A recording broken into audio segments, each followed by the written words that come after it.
Cześć i witam na moim kanale. My name is Jamie, and in today's video we're going to be looking at different resources I've used over the last 2 years to help me learn Polish. This video idea came from a subscriber of mine called Brian Morgan, who basically at the end of one of his comments put best tips for Polish is much appreciated, because he said he was learning Polish as well. And so I don't really have tips as such, because tips for learning languages in general don't really change much in my opinion. Like for me, I learn languages very much the same way, at least so far in my journey. I have anyway. I haven't really changed up my style too much, but what I will do today instead of tips as such is just go over different resources that I use. Hence you can see some books that I have here in Polish, and we'll go over some other bits as well. First up, and probably the most important thing I've ever used in my language learning, and that is just hands down, like for me personally, like the truth, and I made a video on it recently, is LingQ. LingQ is an app where you can read and listen to things and import things online into this app as well, and you can read a lot basically in various different languages, but obviously if we're focusing on Polish right now, I'm just going to open up probably one of these stories down here. Let's open up this one. It's a news story, and yeah, just for those quickly who didn't see my video the other day, you'll get an idea once I open this up as to what this is. We'll close this window here, and yeah, you open it up and you've got different words, and you can mark them off as known or unknown, and as you read and read and read, then you eventually will find words and be like, oh, okay, I recognize this word, and I can change it from this into like learned or known or whatever the case may be. I made a video on this the other day, so please go over and watch that video. It's like a 20-minute long video of me basically reviewing LingQ and basically all the things I like about LingQ. But in regards to learning Polish, I mean, it really helped me just learn Polish from the very basics. Obviously, I use other things as well, but LingQ was a really good way to expose me to so many different words that I wouldn't have had otherwise, and it's basically an electronic version of this, in essence. But you also get audio with a lot of the lessons as well, not with imported news articles and that kind of thing, but just with certain lessons that are already on the app. It's just a really good app to use. It is paid, but I mean, for me, the last few years, it's been totally worth paying like £10 per month to use LingQ, because I use it every single day in various different languages, and it's just super useful for like so many things, basically to expose yourself to so many different like words, so many different like grammatical bits that, you know, it doesn't get taught to you as such. It's just you see words in context and you learn grammar that way. And so for me, learning Polish, first and foremost, for me personally, LingQ was the number one, like, most important thing for me. Without LingQ, my Polish would, I think, be so much worse. Next app that I've been using basically the entire 2 years has been Babbel. Babbel is very important as well for me personally. I didn't use it as much as LingQ, although in Polish I have used it a lot. Current courses, let's see if we can have a look to see what we have completed. You know, there's loads. Try a different course. Here we go. We'll have a look. Here on Babbel, I've completed so many different courses. Let's just have a look at grammar, for example. That's something that people struggle with. You've got like verbs and adverbs, and you've got adjectives, nominative case, and different like instrumental case and accusative case. So they go over different grammatical points if you're interested in doing that. Or they have words and sentences, so you can go over different, like food and drink, for example. We'll go on that, and then I've completed them all.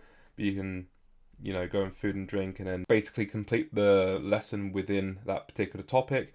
And there's just so many. It's so packed full of information, like it's hard to explain without like showing you properly. There's so many courses here on Babbel, and it may not look like much on the surface, but when you get into them, each one takes like 10 to 15 minutes to complete.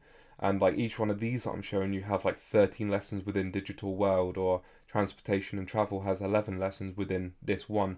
So you have like rower, you have 2 of those, and you have samochód and show 11 lessons. This is only like one of many, so you've got grammar, countries and traditions, specials, words and sentences. I feel like here we're missing some. On my phone, I swear there's like more topics I can pick. Regardless, Babbel's just really amazing in my opinion. Babbel just, like, there was so much I learned through Babbel, and I can go to review, and we can see all the words that I've got built up in my review section. 1,888 words ready to review. So for me, this was just a way to cement a lot of those words in through a more like learning style, whereas LingQ was just read, and if you forget things, it's whatever. You know, the idea is that you read, and through natural space repetition system, you will eventually learn these words, which does work, and if you like to read, it's a perfect way to learn a language. Here on Babbel, it's a bit more of a traditional, like, you know, you look at a sentence or a word and then you try and learn it, and maybe you go over it multiple times until it's like stuck in your head.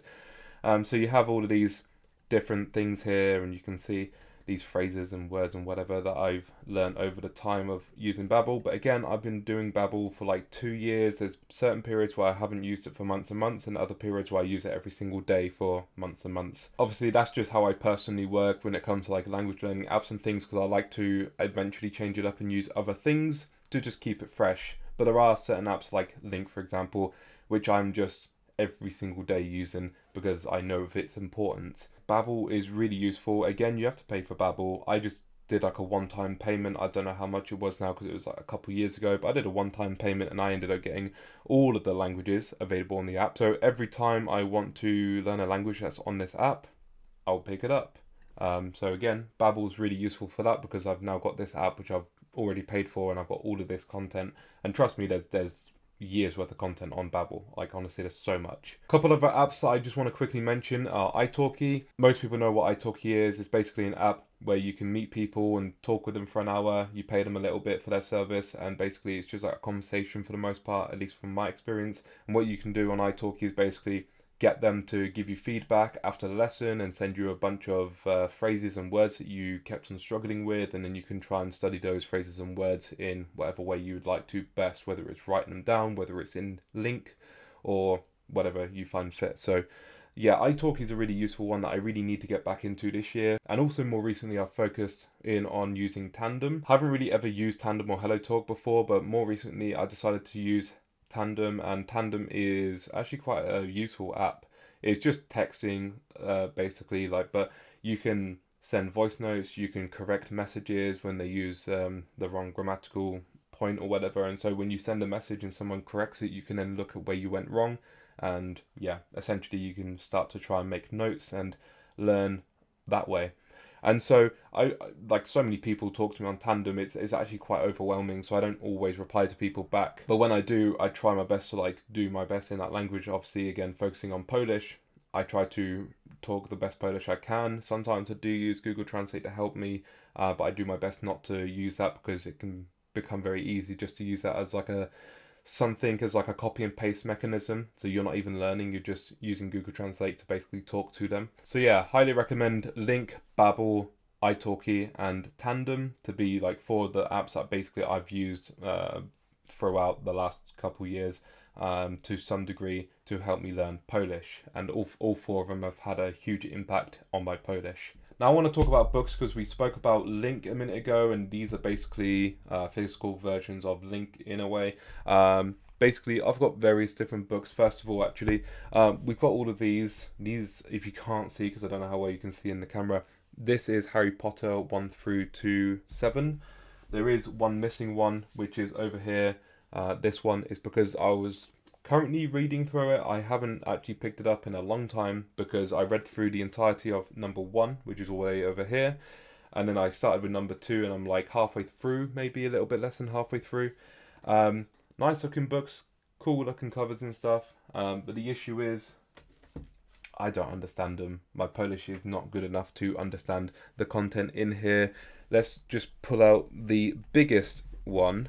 I don't know how well it's going to translate on camera. This is a mammoth book. It is just under 1,000 pages, and the idea was that I was going to buy all of these books and then I've got no excuse not to read them, and it's just pages upon pages of Polish. Basically the idea was I would just force myself to read through all of them with audio accompanied that I can find on YouTube whenever I can find it, because with Harry Potter in Polish it seems to get taken down quite often, so I constantly have to find new audiobooks here on YouTube. The idea was that I would basically just read and read and read, and I will pick up so many different words, and I think it does work, but it's a very slow way of learning words. I don't look up words when I don't understand them, especially with these, because I don't understand majority of words, like 90%, maybe now like 80%, I don't know exactly, but some high percentage I don't understand because it's quite, I don't know, the way it's written is just not like in a way that I understand, I guess. But regardless, I don't understand it, and so it's incomprehensible input, which is quite a slow way of learning. I think you do still learn, because if I take this book and you're looking at like a page like this, you're still looking at so many different words And every time you see a word in a language, ultimately you're going to remember to some degree that word, and basically you build pathways in your brain. And over time you see the same word and it gets a bit stronger until eventually you see that word and you remember that word.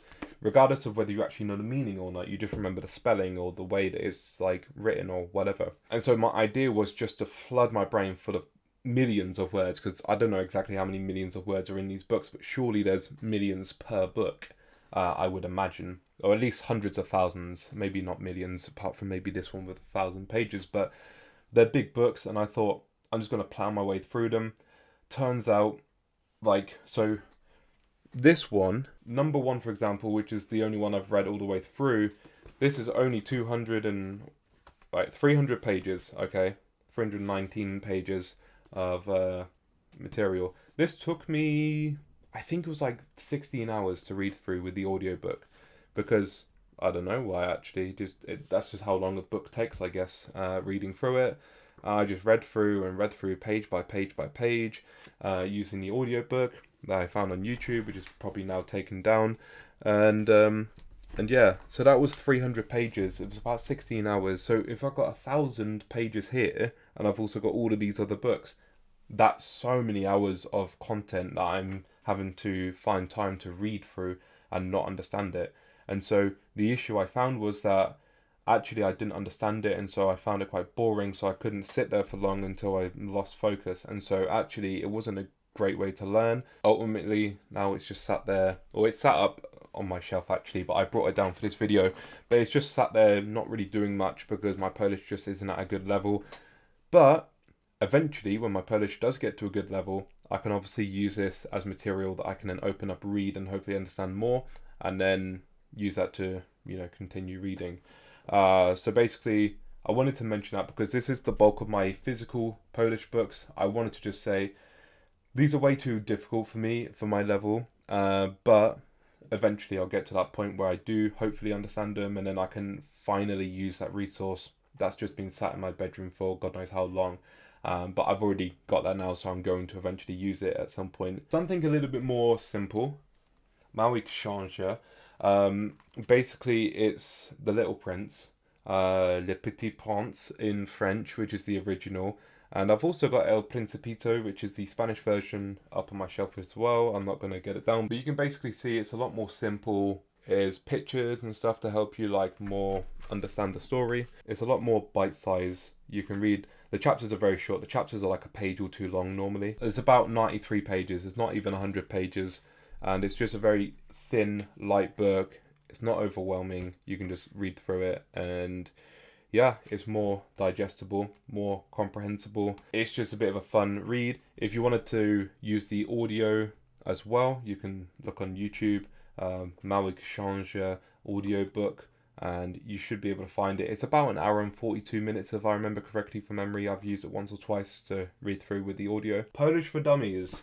This is a grammar book that I bought because I thought this would be very useful. And I've continuously read the definitions of the instrumental case and the locative case and the vocative case, and I don't even know if I'm saying those correctly, to be honest. The vocative, the genitive case and the nominative case and whatever else there are, and I've read through basically those ones particularly, but all the way through this book as well. There's just so much in here.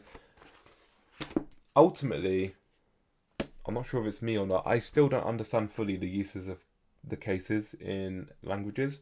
I do continuously read this, and I watch YouTube videos. I do understand the use of cases more so now than I did say a few months ago, because I'm just continuously trying to teach myself what they're used for and whatnot. But ultimately, honestly, I don't really understand cases 100%. I thought this grammar book would help me.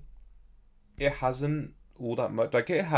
It's helped me a little bit, I guess, but it's not been as useful as I thought. I thought a grammar book would 100% set in stone what something was, and I would understand it. And it turns out I don't understand it, so it's a little bit difficult for me to understand certain grammatical points in Polish still, which this book didn't quite understand. It was still interesting for me to get a grammar book. I don't normally get grammar books but I got it for Polish because I really wanted to just try and nail down anything that I could in Polish, and I wanted all the help I could, and so I got this, Polish for Dummies. It served a little help, not all that much to be honest. I don't really read it all that much, but when I need it, it's there, and it's just an extra resource for when I need it, I guess. Back onto the computer, we're going to be looking at YouTube. Basically, whenever I have a language that I want to learn, I always make a new account. Here, for example, we have Polish. You can see represented in the top right-hand corner with the Polish flag. It's my account. I have an account for French, for Spanish, Japanese, and for other languages that I learn as well. I'm just going to recommend a couple YouTube channels. Basically, I would recommend create your own Polish YouTube channel like I have. Go onto YouTube and start typing in some of these channels or whatever your topic of interest is. For example, for me, I enjoy geography, and so I find channels on geography, but for you it may be something different. One channel I can't stress enough in regards to like watching on YouTube, Easy Polish. Easy whatever language, but Easy Polish, obviously as we're talking about Polish, it's just so useful. Just go and watch them if you've never watched them before. They have subtitles in English, subtitles in Polish. They'll have conversations on the street with people from Poland, and yeah, it's just normal everyday speech, and they will translate it for you into the English, and you can really use it as a study material if you really wanted to, or you could just watch it and then continue to watch other videos as well. However you like to study it, it's fine. I just enjoy watching Easy Polish because it's quite an easy and digestible amount of content for me. Yeah, please go ahead. Again, it's going to be linked in the description below, but please go and watch some Easy Polish if you're interested in learning this language. It's such a great YouTube channel, and if there's one I would recommend, it would be that. Matura do Bzdura is another one, but it's more like geography based. So if you like geography, I'd recommend Matura do Bzdura. Basically, it's on the street again for the most part. Like his videos do change a little bit, but he'll do videos like, oh, here's a map, what country is this, what flag is this? And because I've seen a lot of these videos in English, to watch it in Polish, I can then understand through context, and I can get these general gist of the video, and so I can understand enough through the Polish that I know and through context of the video, and so that helps me to learn just a little bit more and just to engage in the language and to find it enjoyable. As you can see, I've followed a few gamers here, like Among Us gamer. I don't really often watch them, but like if I'm in the mood to watch them, then I will do, because I watch some YouTubers do Among Us in English, and so it's like, might as well try to do the same in Polish and just experiment, see if I find it enjoyable or not. To be honest, I've only just done that, so I've not really started to watch them, so I don't really know if it's that enjoyable for me. But again, you can find this kind of material if you're interested in that kind of thing. Globalista is another one that does like geography-based videos. So again, that's something that I really enjoy. Here, because basically we have a Polish channel that we follow Polish videos, is recommending Polish shorts in various different Polish YouTube channels. And so that's another thing as well. When you start looking at different Polish YouTube channels and you subscribe to only Polish YouTube channels and you search in only Polish, you're going to be recommended Polish channels. And so before you know it, you've got a cesspool of Polish content for you to basically dive into, and all day long you could be watching Polish if you really wanted to. Jasna Strona, it's like like an informational channel kind of thing. Again, I've only watched a couple videos. This kind of thing, just like informational videos, I find interesting. So again, I follow them. This channel here, this basically just like a rip-off Mr. Beast, in a Polish Mr. Beast copycat, if you will. If we go on his channel, I'll show you what I mean. Yeah, if you know Mr. Beast thumbnails, you'll certainly recognize maybe a few of these. Look at this one, like straight up copy of Mr. Beast. Not important exactly, I just wanted to like show you guys basically that there are channels. If you enjoy Mr. Beast, maybe this guy would be a decent one to watch. It's very similar, if not basically copycat style of editing.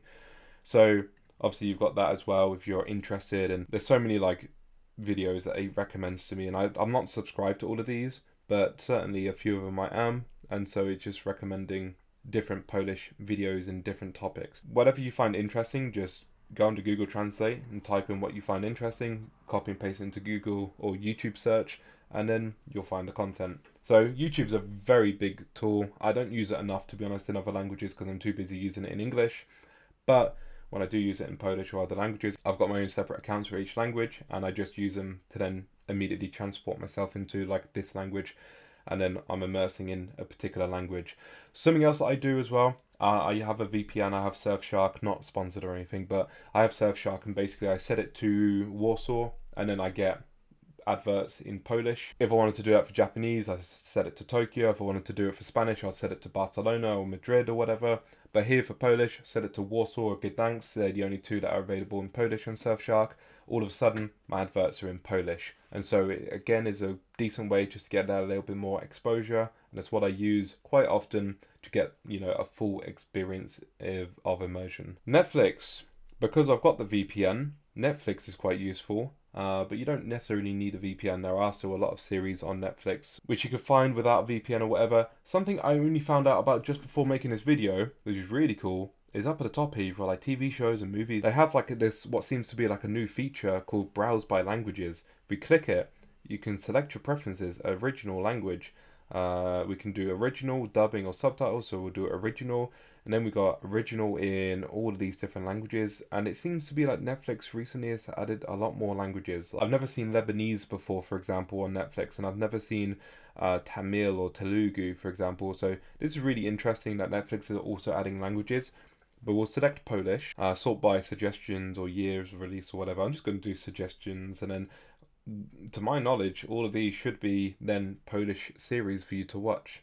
I mean, we put original language, right? So all of these are original language in Polish, and so you can just look through and find what it is that you enjoy, maybe, or something, So you can go through, find something, again, like wartime things, like this looks like World War II, so that's something that I find really interesting.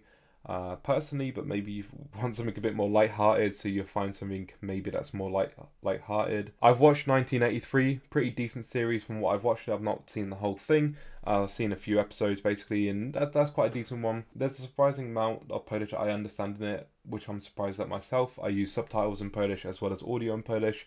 I just basically go full in and do my best to understand what I can. You got all of these series here, all of them to my knowledge are in Polish, and so feel free to use this little tool to Polish or whatever other language you'd like to find a series in other languages. I'm so glad that Netflix actually has this feature, because I haven't ever noticed it before. Music and playlists. I haven't dived too much into music, to be honest, because I'm always looking at music in English again, and I'm looking at music in other languages, but Polish is something I've just never found much music in that I enjoy. But there are some, and surprisingly, it's not music that I typically would listen to in English. But if we scroll down here and find my Polish playlist here on Spotify, I've got Polish here, and you can see the songs that I have on here. There's a few here like Siedmiopak, which is from a group of YouTubers called Team X, who I also watch on YouTube or used to watch, but to be honest, I didn't understand a lot of it, but I enjoyed the content. They have some songs, and honestly, like their songs, I would not listen to if it was in English. I don't normally listen to that kind of music, but for some reason, I actually quite like, for whatever it is, I like something about their songs for the most. There's a couple songs I don't like. There's a couple songs in here by Team X and the people within Team X that I just enjoy, but to be honest, it's quite cringy, like YouTuber lyrics, and they're not really that great songs, and they're like more pop songs and like rap songs than they are like whatever else I might enjoy. There's a few like decent rock songs on here as well. I can't remember exactly which ones are which, but again, on Spotify you can go down to recommended songs at the bottom, and then you can add on recommended songs you can listen to as you will. If we go back, I then also have Polish Chill, which is actually from someone else, but these are all just like relaxing or meant to be relaxing Polish songs, which to my knowledge they all have lyrics in.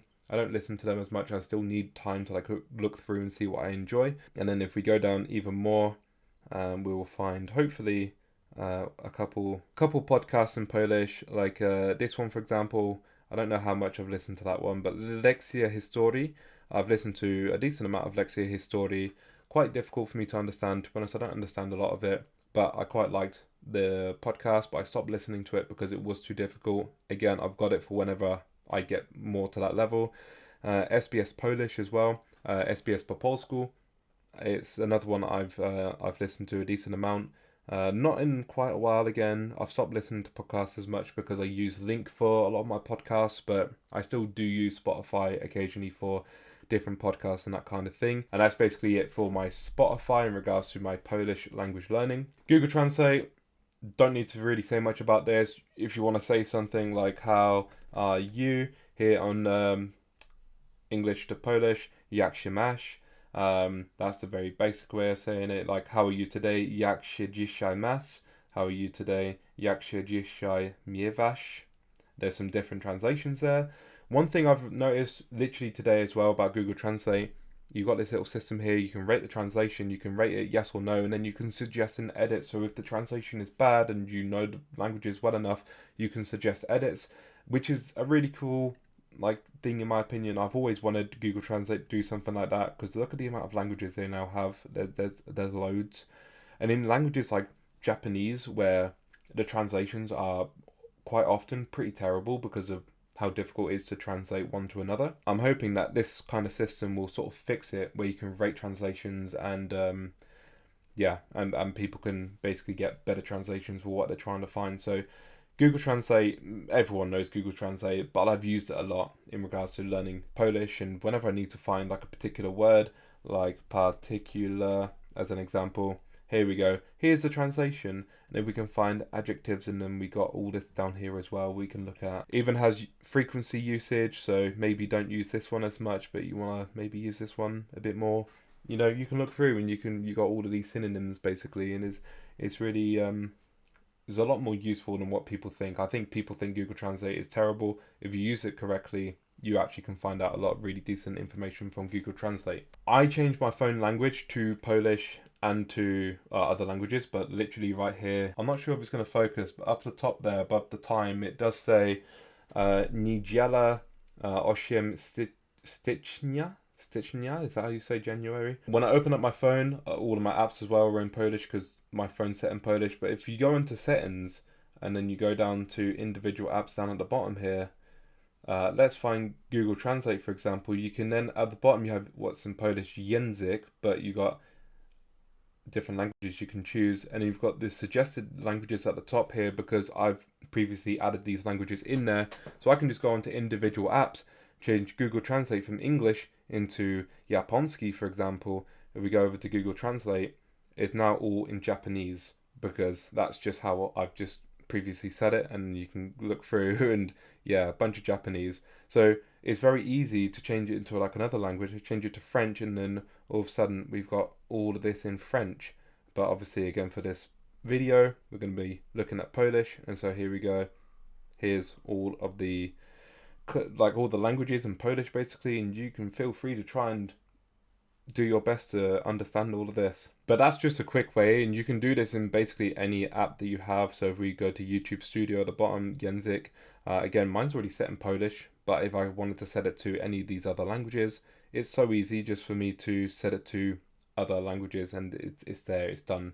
It's such a useful thing for me to do, because what this means is not only is my phone set in one language, as in Polish or whatever, my phone's set in Polish for the main phone itself, then Instagram is set in French, Facebook's set in Spanish, my YouTube Studio is set in Polish, my whatever other app, like my YouTube app itself, is set in Japanese, and obviously then I just spread it across different apps, and so certain apps are in certain languages, and so I'm always getting different languages and basically exactly what I want. On Instagram, follow people who speak the language, who post in the language. I follow a load of people who post and they put their caption in Polish. You can also translate if your Instagram is set to French or Polish or whatever. For example, you can translate the captions anyway. But yeah, follow accounts and people from the country and who speak and post in Polish. That's something else that I do. Do the same for Facebook as well, or whatever other social media that you use. If you use Twitter, follow people who tweet in Polish, and yeah, you can just do that, and eventually you'll start looking at a lot more of that language. I will say though, don't just follow any random account. Try to find accounts that you're actually interested in. If you're interested in travel, find people who post in Polish about travel. Find people who post in the content that you're interested in. Again, use Google Translate to then use that as a keyword to copy and paste into Instagram or Facebook or whatever to find those groups of people. The last tip of this video, the last thing that I've done to help me learn Polish, is to speak to people in real life. I've consistently over the last couple of years used whatever Polish I can use in order to speak to people in real life whenever I meet up with Polish people here in the UK. Typically it's only for a few minutes when I see them, when I'm working or whatever the case may be, and I just use a little bit of Polish that I can use to try and get used to speaking the language, get used to the mouth muscles being used and to speaking whatever. It's not perfect. I make a lot of mistakes. I forget a lot of words. I awkward pauses, that kind of thing a lot. But I appreciate it so much. Just the fact that you're trying to speak that language and, almost, I can't think of a single bad interaction, to be honest, that I've had in Polish. Like every single interaction has been amazing and I've enjoyed it so much. And with that being said, my camera battery is about to die, so I've got to finish up the video here. Thank you so much for watching. Appreciate all of you so much for being here. Dziękuję wszystkim za oglądanie I papa.